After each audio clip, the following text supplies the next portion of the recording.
I was asked to say something about an interesting anecdote about the development of one of the products that we make. And that made me think of the duct blaster.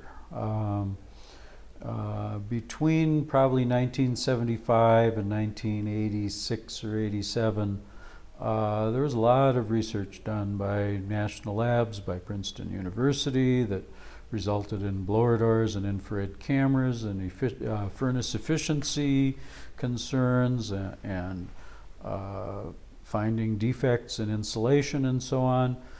But up until 87 or so, nobody had really done much with ducts, including duct leaks, but also pressure imbalances and forced air heated and air conditioning houses that cause excessive air infiltration. And I was talking with some friends, John Proctor and Rob DeKeefer in Denver. Actually, I think maybe John had moved, well, John might have been living in California at the time.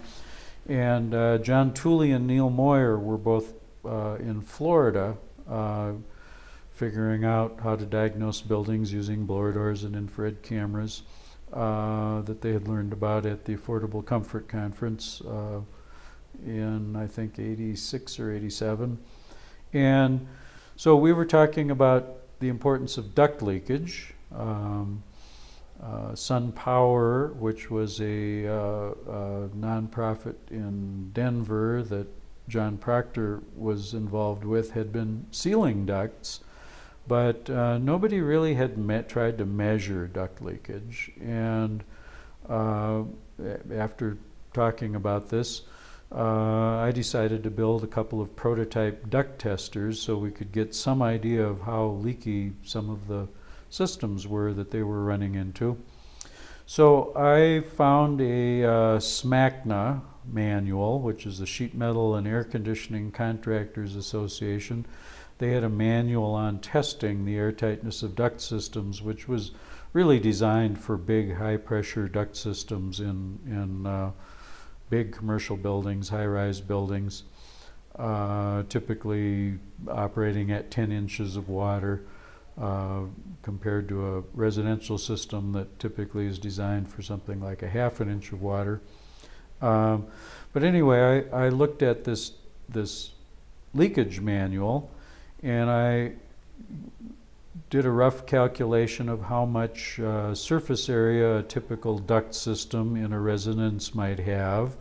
And then I looked at the leakiest leakage class in this manual, which was for completely unsealed ducts, and I calculated that the duct leakage should be, and as I recall, probably roughly 150 or 200 CFM of leakage at 50 pascals of pressure. So I got some inline duct fans, and I designed some orifice plates and calibrated the orifice plates so that we could measure flows up to, let's say, 150 or 200 CFM. And I sent 3 systems out. I think to Rob DeKeefer got one, and John Proctor got one, and John Tooley and Neil Moyer got the third one. And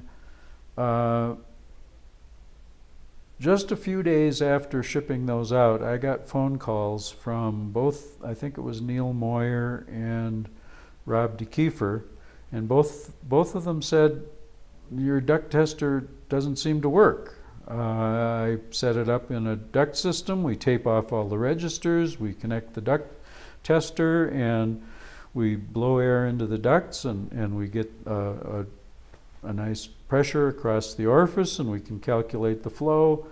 But the pressure in the ducts is only 4 or 5 pascals, and we can't get it up to the 50 pascals that we're trying to test. And they thought that there was some problem with the equipment, but I got the idea right away that, ducts are really, the ducts they're trying to test are just way leakier than anybody thought. So we went back and designed a new duct tester that we thought we would design it so that it could both test, be used as a blower door to test energy efficient houses and do duct tests and other things like measuring air handler flow.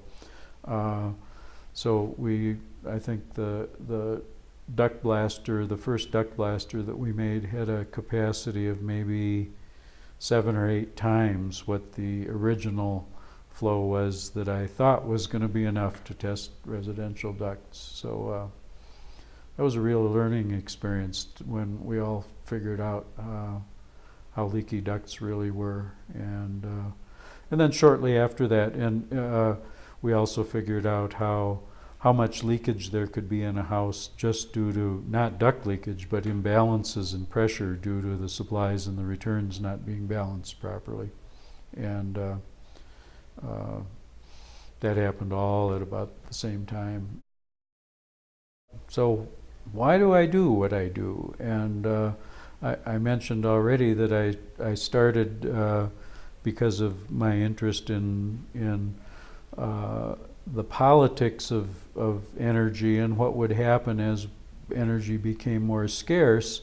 And at least initially I was concerned about wars and just what are we going to do when energy goes way up in price and we're not going to be able to afford energy, and